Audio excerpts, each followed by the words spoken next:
So, I'm just quickly going to go off book a little bit here for a second. I might get told off for this, but I hope I won't.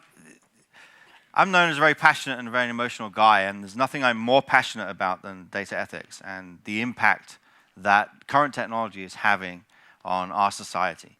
And I was very fortunate to know an incredible man who was also very passionate about this, Giovanni Buttarelli, who recently passed away. So I just wanted to dedicate this panel really to recognition of his work in this space. And now I'll introduce our participants. So obviously we have Peter from Google.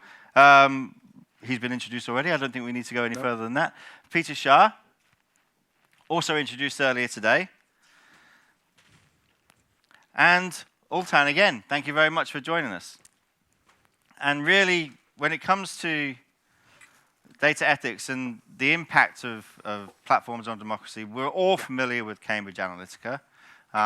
We all know that we have some pretty serious situations currently politically with regards to populism and the impact that fake news has been having on our democracy. And as Peter mentioned in his speech, we have further issues in the future with regards to deep fakes, and we're already seeing that that can be incredibly persuasive, and what that means for us moving forward as well.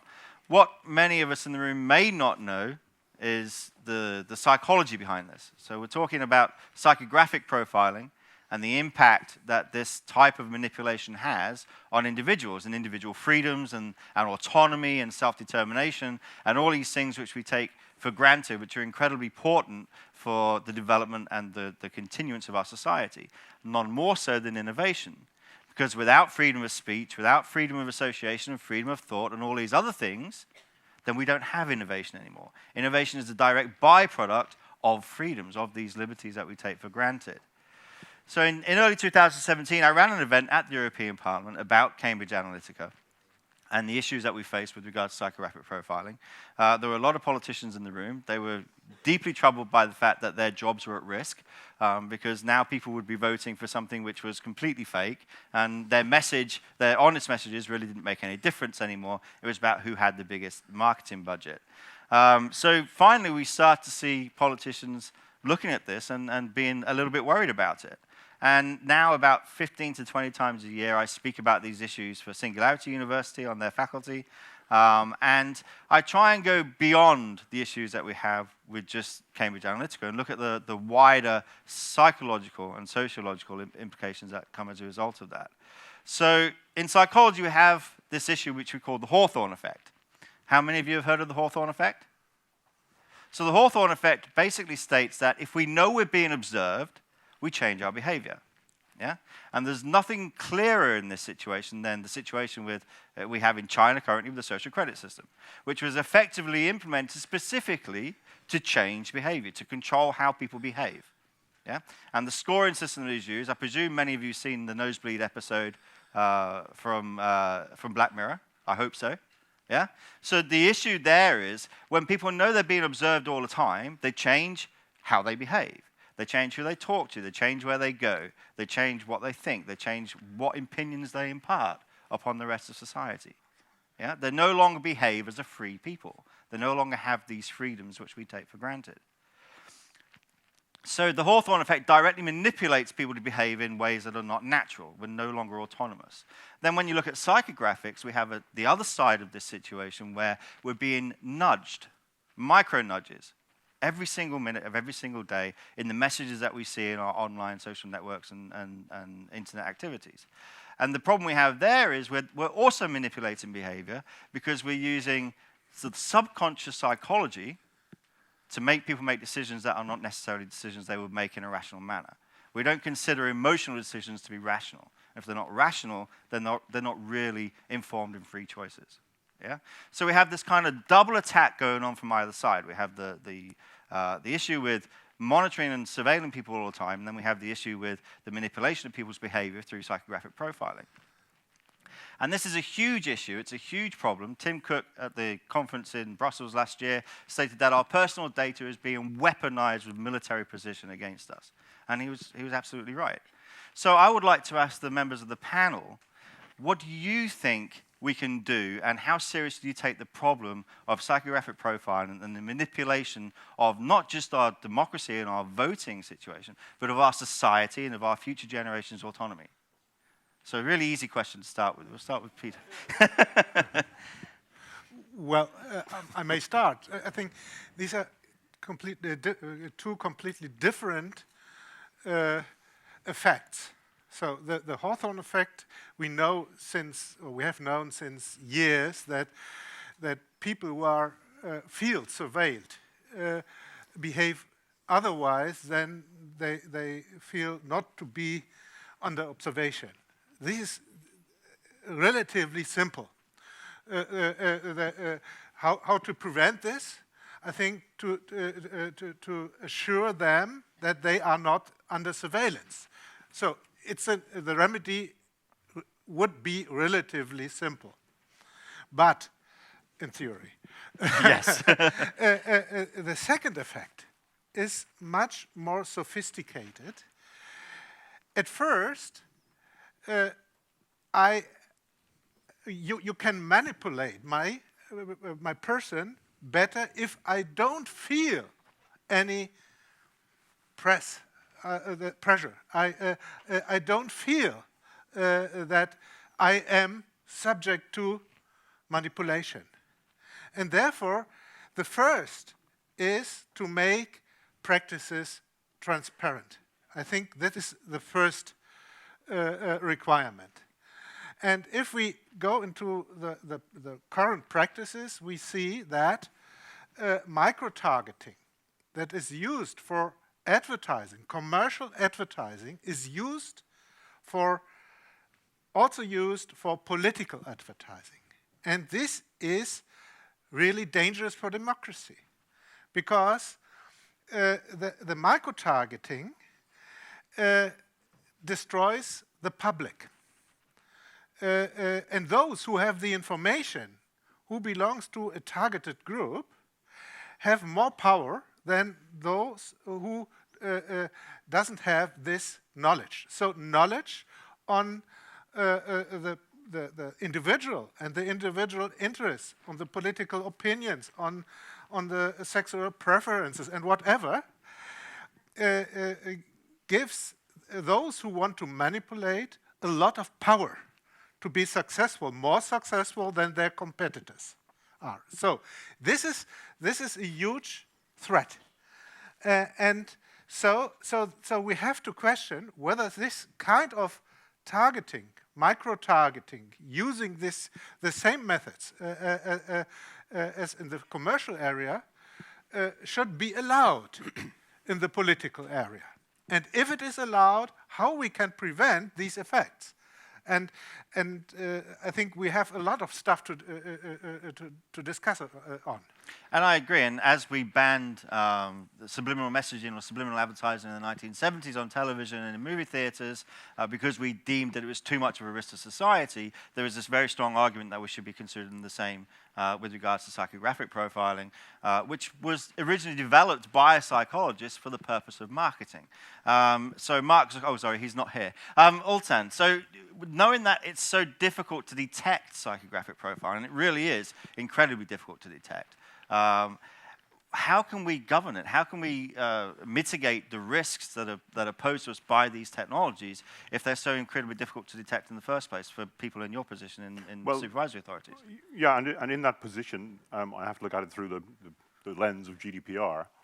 And of course, I think, surveillance, it's covert, there's lack of information. Manipulation, there's deception going on. Lack of information, again. And if you look at those things, and the transparency element, as Peter has said, is absolutely core to that. If there's a lack of transparency around what's going on, then your legal basis in which you're going to pretend you're processing, that's completely undermined as well. So if you start out in a situation where you're surveilling without good reason, without essential guarantees and those kinds of things, or whether you're in the business of manipulation, then you're already on the slippery slope in terms of data protection regulation. So transparency is the core part of that. But also, I think you've got to give people the control and the ability to manipulate themselves what they're allowing data controllers to do with their information once they're clear on what's actually happening. So settings and controls and defaults, Peter's talked about before, are very, very important. We did a study in the office very recently of 7 or 8 of the major online platforms looking at personalization settings. And we've heard talk today about privacy policies being very long and hard to get through and hard to read, hard to understand. But you can say the same about settings as well. I think we produced 70 pages of documentation looking at 7 or 8 data controllers' settings to do with advertising and personalization. It would take you, how long to read 70 pages? And if you want to actually go and adjust your settings, it's going to take you a day to do that. That's if you're using all those settings.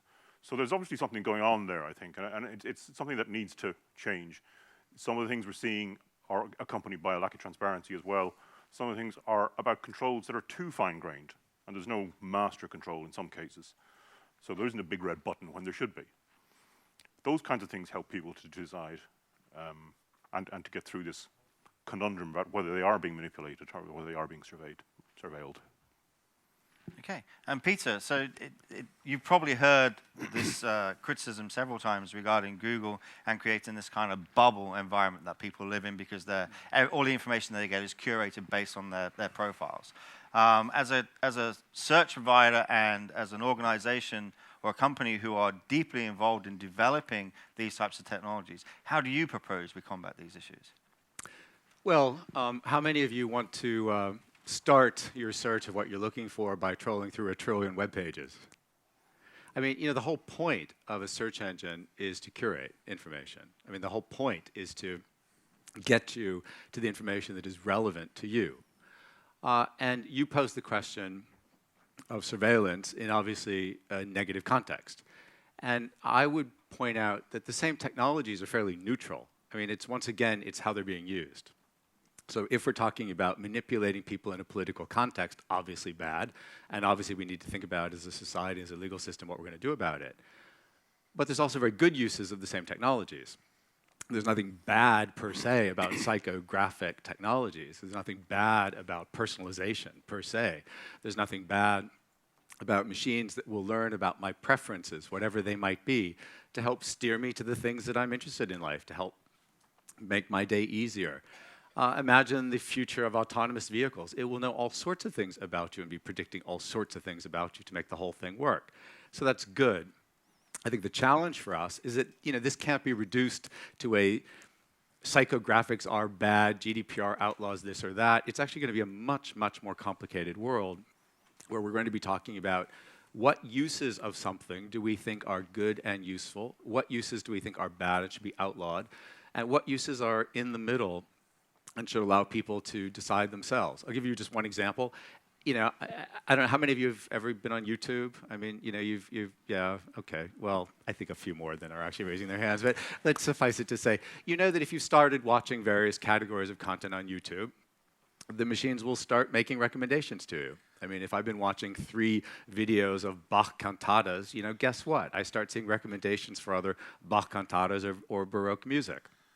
So yes, I'm being profiled, and I'm being watched, and I'm being fed things that a machine thinks will be relevant and useful to me. And yes, there's a risk of a bubble. But on the other hand, it is trying to get the balance right between curating information that is more likely to be helpful for people based on having watched what people do in the past without falling into a trap of over-bubbling people. But there is a big difference. So, for example, if I go to Google search engine and look for information, and that information is presented to me based on my profile, I'm having certain information excluded from my vision. Of course you are. If I go to a library and search the index in a library, I'm not being excluded from the other books that are within that index. You're not excluded. It's just not the first search result. May I step in? Of course, if Peter. I start pushing in a search term, Google proposes search terms and a combination of words. And we had the case in Germany that a very prominent person was combined with red light terms. So every time a person pushed in her name, Google proposed such other terms, or a minister who is very careful with his sexual preferences, if his name is pushed in, the first combination is gay. So that is really a problem. And how does the Google learn? And of course, I believe that is machine learning. You are seeing what is combined, but this will have effects. And the question is how to deal with these effects, which may be horrible for the persons. If my name would be associated with child pornography, for example, this would not be a good idea for me.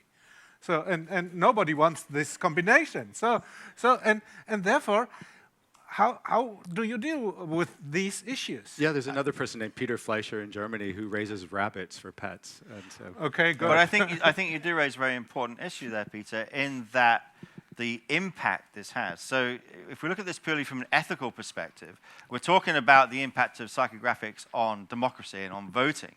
But the fact of the matter is that psychographics is designed for one purpose. The theory of psychographics is to manipulate people's behavior based on their emotions. So if it's not ethical to manipulate people's behavior when it comes to voting in democratic elections, how is it then also ethical to manipulate their behavior into what things they should buy, or what things they should read, or what news and information that they're given access to? If we're talking about manipulation, if we're talking about the removal of free choice and autonomy, then surely at no point it could be considered as ethical. So let's say the machine has decided that you driving a car are angry, or frustrated, or sleepy, psychographics, and it is going to provide you feedback to slow down, be more careful, stop, take a rest. Again, I'm just challenging the notion that it is inherently evil, psychographics. There are lots of very good uses of this technology. And with regards to Alton here, with regards to the situation of enforcement, as we've said, it's very difficult to detect. We know that there is existing investigations underway with regards to Cambridge Analytica and the situation there. We saw a very large fine issued by the FTC, $5 billion recently on the same issue. $5 billion. How are you guys dealing with this currently? Because you're currently in the driving seat on this matter. Yeah. Well, we have, I think, 11 open inquiries with Facebook, and another 6 or 7 inquiries open with other data controllers. We have one with Google and AdTech, an own volition inquiry, another with Quantcast, which you know about. So we're looking closely at it, and of course it's a very complicated field. But we're not the only data protection authority that's doing this. There are others, of course. So there's a coordinated look across Europe on these kinds of things.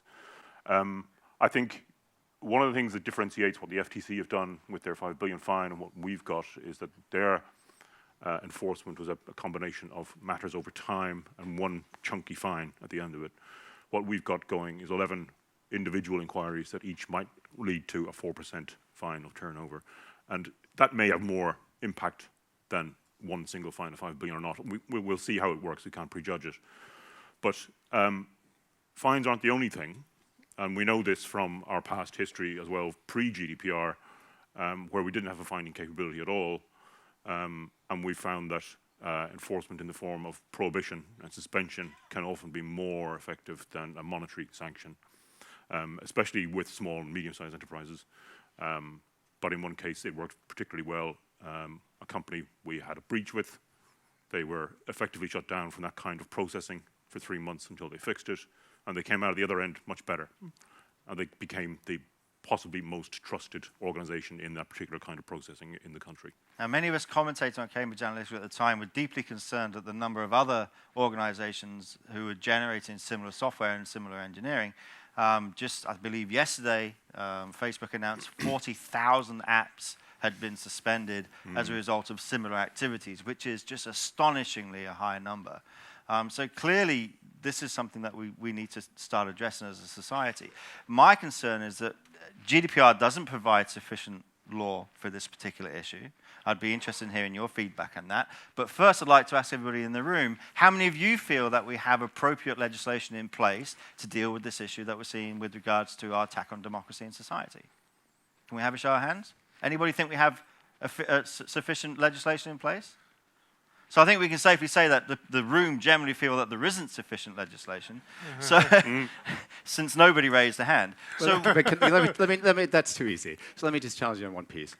Does anybody think that we are fully using the legislation that we already have in place fully to its fullest ability to address this problem? No hand raised. So, Right. so I would say we can make more than we do, of course. And the ICO, the British ICO, demonstrated that they were effective against the practices of Cambridge Analytica. And the FTC also did deal with Facebook. That were good examples that they used their power to prevent the public and the individuals from manipulation. But, of course, there are also structural deficits in business models, of course. And there are political parties, individual politicians or campaigners or foreign states using the normal functioning of the businesses like of Google and Facebook and Twitter and so on for manipulation purposes. And this is very dangerous, and it is not so easy to detect. The first thing is how to detect those abusive practices, and the second is how to stop them. do we need criminal penalties? I would say yes. If there are abusive practices, this might be a case for a judge, yes. So how yes. many of you in the room have been sentenced to jail for privacy? Yeah, that's what I thought. Yeah, that's just me, right? So when you say we need criminal penalties, I think, yeah, that's, it brings back happy memories. What do you think on criminal penalties, Alton? I know the ICO have called for criminal sanctions in data protection law over the years. I'm going to take a slower approach. I think we need to talk about these ethical issues more. It's a multi-dimensional problem. It's not just a data protection issue, of course. There's all kinds of things going on. And we need to talk about what society wants. You know, we talk about advertising being allowed and being a form of manipulation and influence. Of course, yes, it is, but there are limits to that. There are limits in advertising codes about misleading statements and being deceptive and so on. And those kinds of things exist for a reason. And we can talk about the same kinds of things in other fields, I think.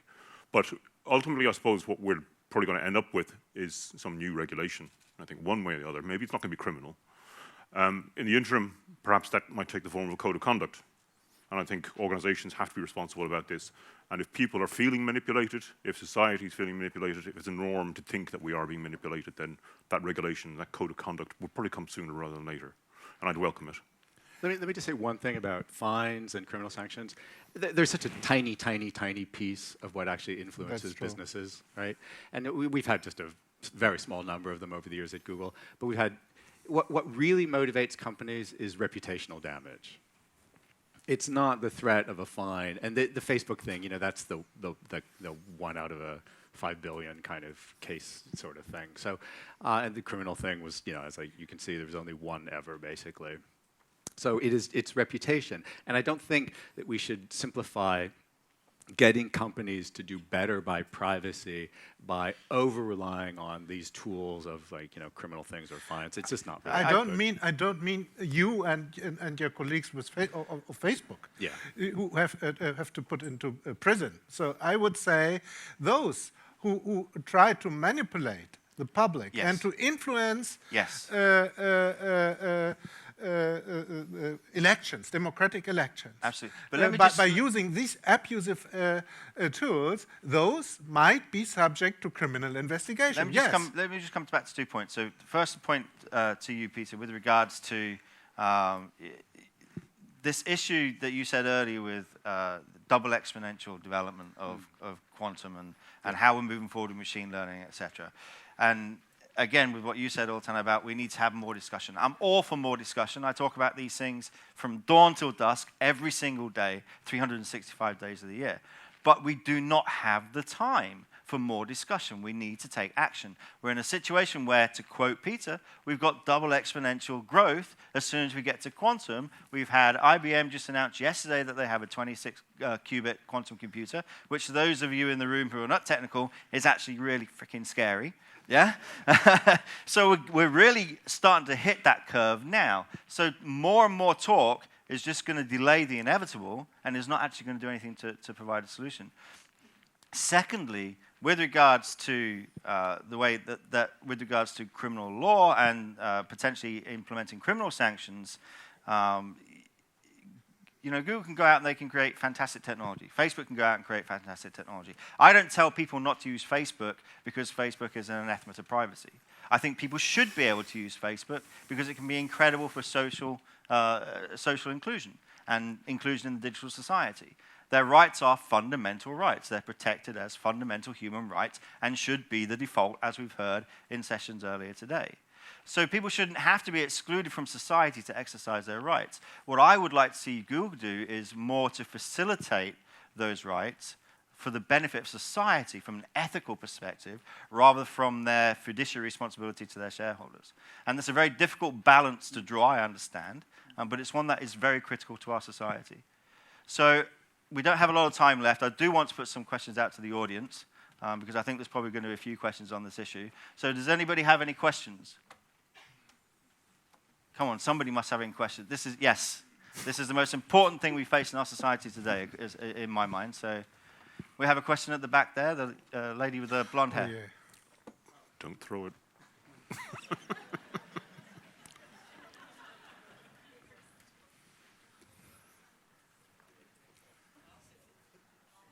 Thank you very much. My name is Alexandra, and I'm a data privacy specialist, and I have a question to this forum.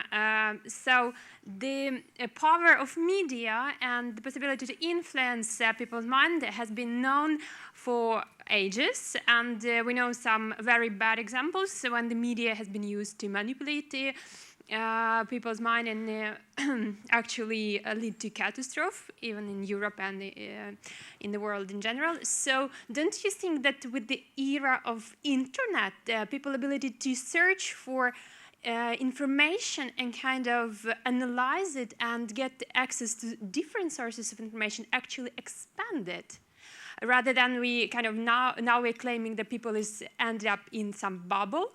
Don't you think that's actually the possibility to search and analyze information that are available in the internet actually allow people to protect themselves from this manipulation? I would love to agree with that, but unfortunately the way psychographics works is the opposite. The reason why psychographics work is because people generally believe things that they read from what they consider to be a trusted environment. So they don't necessarily go and look for those alternative views. This is why it's so effective. Yeah, don't you think that we actually have to put some responsibility for people who's searching and reading and analyzing this information rather than kind of claiming internet providers and social medias in that? Because don't you think that's kind of need to find a balance? What do you think about this? Well, one of the things people sometimes ask Google to become is something we don't want to become, which is a truth machine. Right? We don't want the role of telling the world what content out there is true or not true. We want people to have access to everything and then use their critical judgment to decide what is true or not true, useful or not useful. That being said, we can and we are experimenting with different tools to degrade search results relating to obviously low quality content. That's a very delicate line to walk. And Peter Shaw? Well, I think even today, sometimes there are problems to say the truth. So we know that there are regions in the world where specific views are not allowed. And how the big tech companies are dealing with these questions. And what's about China? What's about Russia? What's about even Poland or Germany, where there are some areas that are forbidden and how to deal with them. And let's hope those don't go global. Yeah, and this is for how global companies should deal with. But I want to say one word on what should be a criminal offense. That is deep fake. Deep fake should be criminalized. I am not sure whether our criminal law covers this abusive practices, and we have to check whether we need new rules how to deal with such practices. Who agrees with Peter on this last point? Good, we're getting some life. Not necessarily. Not necessarily. Altan? I read a very interesting article last night from a few weeks ago in The Guardian by William Davies, which talked about this, whether we can tell truth anymore, or whether my truth is the same as your truth. With so much information online, it's very easy for people to get support for their perspective and their argument. And for every other view that opposes that, you can also get the same amount of information that supports that. So the point is that you do need sources of truth. You do need people, organizations that you can trust. You do need state broadcasters who are public service oriented. You do need trusted news outlets that can do this kind of thing. So there is that need, whether that would be Google or Microsoft or any other search provider, who knows. But there's also as well, you've got to remember that the traditional print media have also had their own troubles as well. And things like codes of practices and press codes and cultural and traditional differences between what is ethically private and not are different from country to country. So it's a difficult question. But I think there is value in having a moderated form of truth out there that we can trust.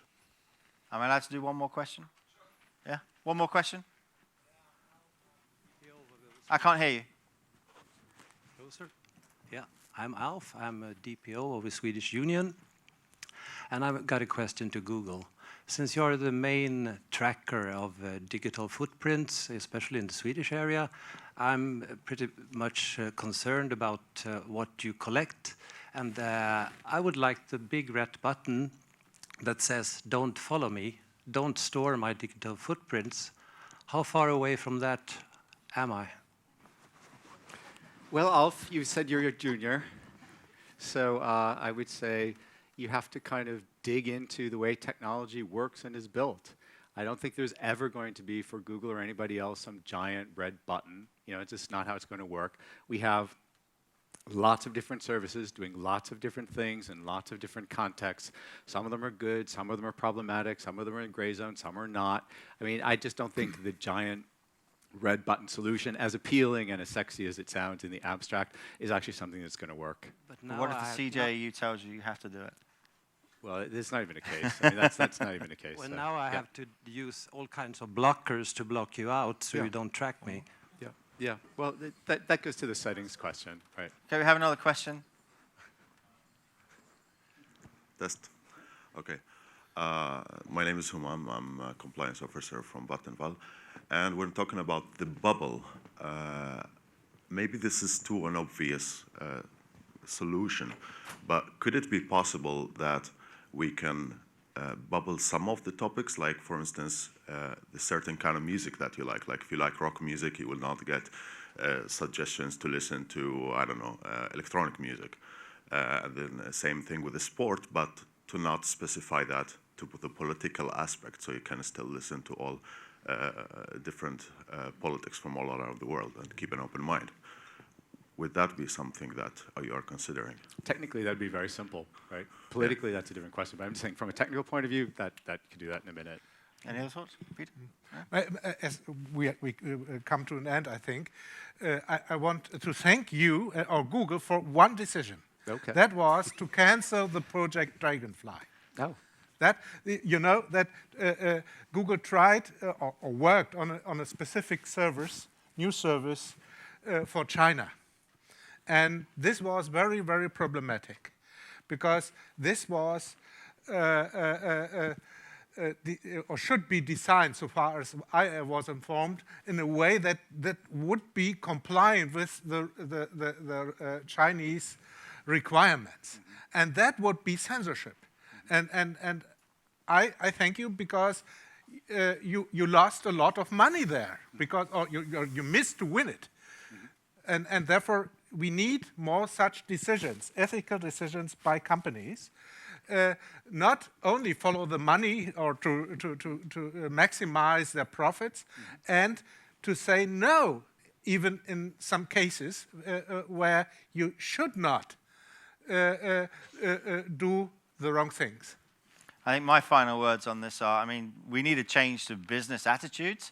In the US, for example, there's a fiduciary responsibility for corporations to maximize profits for their shareholders. This creates a conflict in these situations.